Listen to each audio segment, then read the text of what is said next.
I paid for my daughter's wedding and she used it to mock my life in front of 200 guests. I just smiled, then the groom's boss almost choked when he heard my name and asked for the microphone. What he said made her cry. You know that moment when your own daughter stands up at her wedding reception and decides to roast you in front of 200 guests? Well, that happened to me. But what happened next? Let's just say the room went from laughing at me to complete silence in about 30 seconds. Picture this. Beautiful wedding venue, crystal chandeliers, everyone dressed to the nines. My daughter Rachel looked absolutely stunning in her white gown, and I was so proud watching her marry the love of her life. The reception was going perfectly until she grabbed the microphone for what I thought would be a sweet thank you speech. Instead, she smiled at the crowd and said, "I want to talk about my mom for a minute. She's going through what I guess you'd call a late life crisis." The room chuckled. At 60, she decided she wants to build an empire. She actually used finger quotes, and the laughter got louder. We keep telling her she should act her age, but she won't listen. I sat there smiling, dying inside as 200 people laughed at my so-called midlife crisis. But here's what none of them knew, including my own daughter, while they were all mocking the crazy old lady trying to play entrepreneur. The most powerful person in that room was sitting quietly at table 6. Because you see, what happened next involved Rachel's new husband's boss, standing up, nearly choking on his champagne while looking at me in shock, and saying 5 words that changed everything. But to understand how my daughter's wedding turned into the most satisfying moment of vindication in my entire life, I need to take you back 2 years to when this whole thing started. Before we continue, please leave a comment telling us where you're watching from and subscribe to Never Too Old channel. We're creating a community of incredible people who know that our best chapters can happen at any age. Now, back to the story. 2 years earlier, I was Diana Thompson, 60 years old, recently divorced, and honestly feeling pretty lost. After 30 years working as an office manager, I'd been laid off when the company restructured, which, let's be honest, usually means they replaced older employees with younger, cheaper ones. For the first time in decades, I was truly on my own. Rachel was 32 and living with her fiancé Jake. My ex-husband had remarried someone 15 years younger, because apparently that's what men do during their actual midlife crises. And there I was, sitting in my small apartment, wondering what the heck I was supposed to do with the rest of my life. But here's the thing about being 60 and suddenly unemployed. You have 2 choices. You can either accept that your best years are behind you, or you can decide that all those years of experience might actually be worth something. I chose option 2. I started a consulting business, helping small companies with their operations and efficiency. Nothing glamorous, just using the skills I'd developed over 3 decades of keeping offices running smoothly. I called it DT Enterprises. Simple, professional, and it kept my personal name out of it. The problem was, nobody in my family took it seriously. Rachel would roll her eyes whenever I mentioned a new client. "Mom, you're 60, not 23. Maybe it's time to act your age," she'd say. Jake was even worse, constantly trying to mansplain basic business concepts to me like I was a child playing dress-up. "Have you considered finding a normal job instead of this entrepreneur phase?" My sister would ask during family dinners. "Diana, you missed your chance. Just accept it and find something stable." Even my friends meant well, but their comments stung. "It's cute that you're trying," they'd say. "But realistically, how much can you really accomplish starting over at your age?" The worst part was that I was actually good at what I was doing. Really good. My clients were thriving, my contracts were growing, and I was making more money than I ever had as an office manager. But every time I tried to share a success with my family, they'd pat me on the head like I was a toddler who'd managed to tie her shoes. Rachel was planning her wedding during this time, and she made it very clear that she didn't want me talking about my little business to Jake's colleagues who would be attending. "Please don't embarrass me by telling people you're an entrepreneur," she said. "Just say you're between jobs or something." I agreed because I loved my daughter and wanted her wedding day to be perfect. But sitting there listening to her friends make jokes about my midlife crisis while I quietly paid for half the wedding expenses they didn't even know about, I started to realize something. My family wasn't just unsupportive, they were actively ashamed of me for refusing to fade quietly into middle-aged invisibility, and that hurt more than any layoff ever could.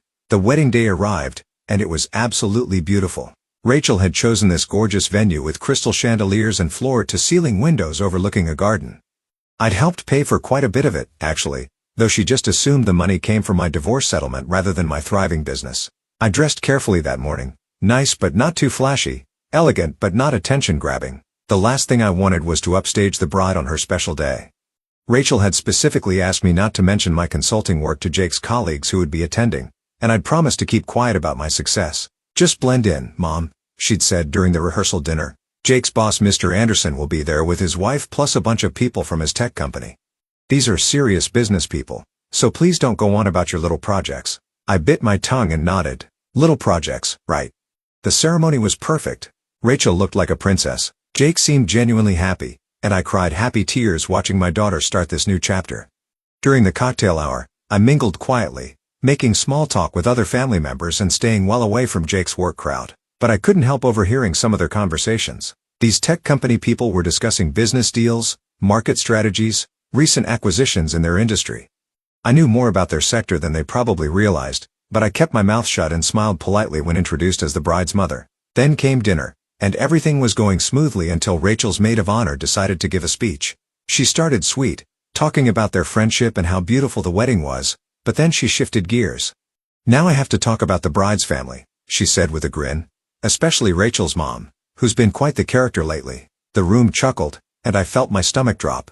Diana's going through what I guess you'd call a late-life crisis, she continued, and the laughter got louder. At 60, she decided she wants to build an empire. She actually used finger quotes and I wanted to disappear under the table. We keep telling her she should act her age, but she won't listen. She's trying to compete with people half her age in business. More laughter. But hey, at least she's keeping busy instead of just gardening like normal moms her age, right? The whole room was laughing now. 200 people, all enjoying a good joke at my expense. I sat there with a frozen smile, my cheeks burning with humiliation, as Rachel's friend continued her roast. We love our delusional mom anyway, she finished to applause and more laughter. But the worst part wasn't the maid of honor speech. The worst part was watching Rachel's face during it. She wasn't embarrassed or trying to stop it. She was laughing too. Nodding along like this was all perfectly acceptable. When the maid of honor sat down, Rachel stood up to give her own speech. I thought maybe she'd balance things out, say something nice about me. Instead, she doubled down. Thanks for that, Amy. Yes, my mom has definitely been on an adventure lately, Rachel said into the microphone. She keeps insisting she's building a business empire, but we're just trying to get her to accept that some dreams have expiration dates. When you're over 60, maybe it's time to be realistic about what you can actually accomplish. The room erupted in laughter again. Jake's colleagues were practically in tears. Mr. Anderson was shaking his head with an amused smile. Even the servers seemed to be trying not to laugh as they collected dinner plates. I wanted to run. I wanted to disappear. But most of all, I wanted my daughter to stop publicly humiliating me on what was supposed to be one of the happiest days of both our lives. But we support Mom's hobby anyway, Rachel continued. Even if it means listening to her talk about client meetings and business strategies like she's some kind of CEO. The way she said it, with such dismissive mockery, finally broke something inside me. This wasn't just unsupportive. This was cruel. And it was happening in front of everyone who mattered to her new husband's career, people who could have been valuable connections for my actual business if they'd known the truth. As Rachel finished her speech to thunderous applause, I felt completely defeated. This wasn't just unsupportive. This was cruel. And it was happening in front of everyone who mattered to her new husband's career. I decided I'd had enough humiliation for one evening. I would quietly slip out after dinner, maybe make an excuse about not feeling well. The last thing I wanted was to cause any more drama on Rachel's special day, even though my heart was completely broken. After Rachel's speech, I thought the worst was over. I was wrong. People started approaching my table with the kind of patronizing sympathy that made my skin crawl. Good for you for trying something new at your age, one of Jake's aunts said, patting my shoulder like I was a brave little girl who'd attempted to ride a bicycle. It's never too late to chase dreams, even small ones, added another guest with a condescending smile. My neighbor started selling jewelry at 60, made almost $300 last year. Jake's colleagues were even worse. When someone introduced me as the bride's entrepreneurial mother, they'd nod politely and immediately change the subject. I could practically see them thinking, oh, another middle-aged woman with a cute little side hustle. One of them actually said, that's wonderful. My mother-in-law started making crafts on Etsy. It keeps her busy, like I was some kind of charity case who needed hobbies to fill my empty days. But the absolute worst moment came when Jake pulled me aside during the cocktail hour. Diana, thanks for being such a good sport about the speeches, he said. I know Rachel was just having fun, but I didn't want you to feel bad about your consulting thing. My consulting thing? I repeated. Yeah, I mean it's great that you're staying active and trying new things, but I hope you're not putting too much pressure on yourself to make it into something big. At your age, it's really more about staying engaged than actually building a career, right? I stared at him. This was my son-in-law. This was the man my daughter had chosen to spend her life with, and he was basically telling me to know my place. Jake, I said carefully, what exactly do you think I do? He shrugged. Some kind of small business consulting? Rachel mentioned you help local shops with their paperwork or something. Which is nice. Every little bit helps when you're starting over later in life. Local shops, paperwork, starting over later in life. I nodded and excused myself to the restroom, where I sat in a stall and tried not to cry. My own family thought I was some kind of amateur playing at business. They had no idea that in the past 18 months I'd acquired 6 companies. 6, including a major tech firm that was probably worth more than everything Jake would earn in his entire career. When I came back out, I heard Rachel talking to one of her bridesmaids near the bar. "Poor Mom," Rachel was saying. "She's been so lost since the divorce. This whole business thing is just her way of feeling important again. We don't have the heart to tell her it's never going to be anything real." "That's so sad," her friend replied. "But at least she's keeping busy instead of becoming one of those depressing empty nest moms who calls their kids every day." "Exactly. And honestly, I'd rather have her playing entrepreneur than dating again. Can you imagine?" They both laughed, and something inside me just broke. This wasn't just about being underestimated anymore.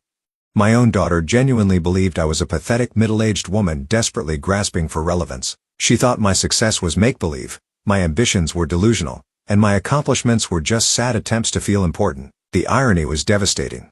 While Rachel was worrying about me becoming a depressing empty nest mom, I knew the truth about what I'd actually built. While she was embarrassed to have her colleagues meet her entrepreneurial mother, that same mother had accomplished more than anyone else in the room realized. I made it through dinner, smiling and nodding as more people offered their well-meaning but insulting advice about realistic expectations for women my age. I was planning to slip out quietly after the cake cutting, maybe fake a headache and leave the newlyweds to enjoy their party. But then something happened that I definitely wasn't expecting. During the after-dinner socializing, Mr. Anderson approached me. I'd been trying to avoid Jake's boss all evening, not wanting to endure another conversation about my cute little consulting hobby. "Mrs. Thompson," he said politely, "I don't think we've been properly introduced. I'm Robert Anderson, Jake's supervisor at Sterling Tech." "Sterling Tech." My heart nearly stopped. "It's Ms. Thompson, actually," I managed to say. "And yes, I know who you are." He smiled. "Jake mentioned you're in business consulting." "That's wonderful. What kind of work do you do?" I looked at Robert Anderson, this polite man who had no idea what was about to happen, and I realized this conversation was going to be very interesting indeed. "Well, Mr. Anderson," I said carefully, "I work in acquisitions and operational consulting. I help companies optimize their efficiency and growth potential." He nodded politely. "That sounds fascinating. Mostly with small local businesses, I imagine." "Actually, I focus on mid-size companies in the tech sector," I replied. "Firms that are ready to scale but need strategic guidance and capital investment." His eyebrows raised slightly. "Really? That's quite specialized. How long have you been in that field?" "About 2 years seriously, though I've been building toward it for years." "Impressive," he said, though I could tell he still thought I was talking about much smaller deals than I actually handled.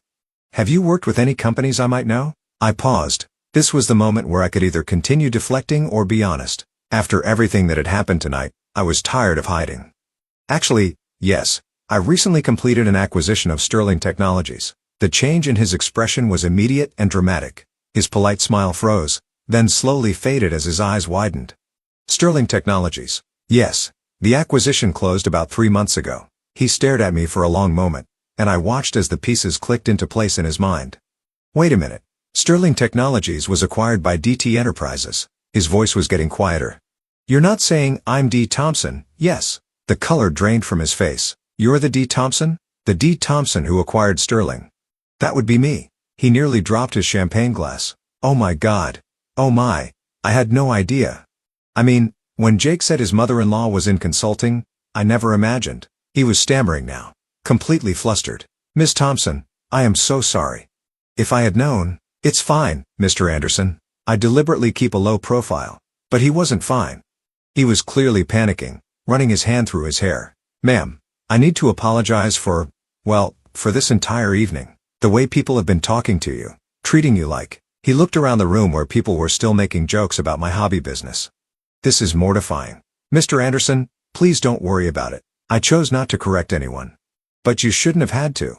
Do you realize that half the people in this room work for companies in your portfolio? The way they've been talking about your little consulting business when you literally own..." He stopped, shaking his head in disbelief. That's when I realized he was right. Looking around the room, I could see executives from 3 different companies I'd acquired in the past year. They'd all been treating me like a sweet, delusional, middle-aged woman playing at business. "Mr. Anderson," I said quietly, "I really don't want to make a scene. This is my daughter's wedding day. But he was too shocked to let it go. Ma'am, with all due respect, people need to know the way your own family has been. I mean, do they have any idea what you've accomplished? No, I admitted. They don't. He stared at me incredulously. Your daughter doesn't know that her mother is one of the most successful entrepreneurs in our industry? She thinks I have a small consulting business helping local shops with paperwork. Local shops? His voice rose slightly, then he caught himself and lowered it again. Ms. Thompson, you've acquired 6 companies in 18 months. You're running a $50 million portfolio.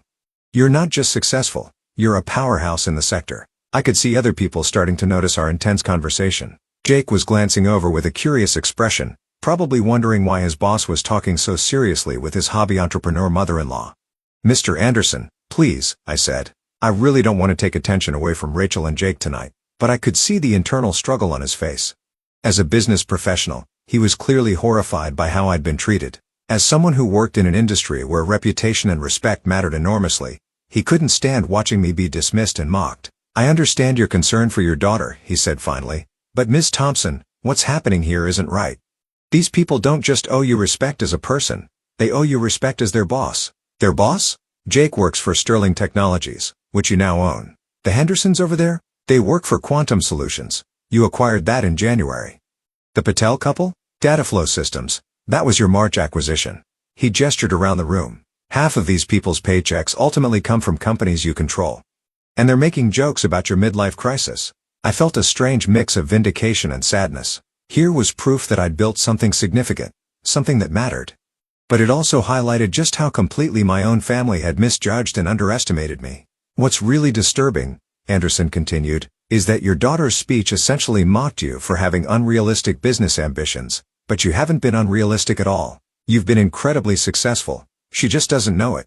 Jake was definitely watching us now, and he started walking over. Everything okay here? He asked with a slightly nervous smile. You two seem to be having quite an intense conversation. Anderson looked at me, clearly asking permission with his eyes. I nodded slightly. I was tired of hiding. Jake, Anderson said carefully, I was just learning more about your mother-in-law's consulting business. Oh, that, Jake said with a dismissive chuckle. Yeah, Diana's been trying her hand at the business world. It's actually pretty cute how seriously she takes it. The look of horror that crossed Anderson's face was almost comical. Cute? He repeated. Well, you know how it is when people start over later in life. You have to encourage them even if their goals are a bit optimistic. Jake patted my shoulder condescendingly. But we support Diana's little venture, don't we, Mom? Anderson stared at Jake like he'd just watched someone insult the president to their face without realizing who they were talking to. Jake, Anderson said slowly, I don't think you understand who you're talking about. What do you mean? Anderson looked at me one more time, and I gave him another small nod. The cat was about to be out of the bag. Your mother-in-law isn't playing at business, Jake. She is business. Diana Thompson is D. Thompson of DT Enterprises. She owns Sterling Technologies. She owns the company we work for. Jake's face went completely blank. What? She's not a small-time consultant helping local shops. She's acquired 6 major companies in the past 18 months, including ours. Jake, your mother-in-law is your boss's boss's boss. The moment when Jake's brain finally processed what Anderson was saying was like watching someone get hit by a truck in slow motion. His mouth opened and closed several times, but no sound came out. Jake finally managed. That's impossible. She drives an old Honda. She lives in a small apartment. She deliberately maintains a modest lifestyle, Anderson finished. A lot of serious investors do that. It keeps them focused on business rather than lifestyle inflation. Other people were starting to notice that something significant was happening. The conversation had drawn attention, and I could see curious faces turning our way. Anderson seemed to realize that the secret was well and truly out now.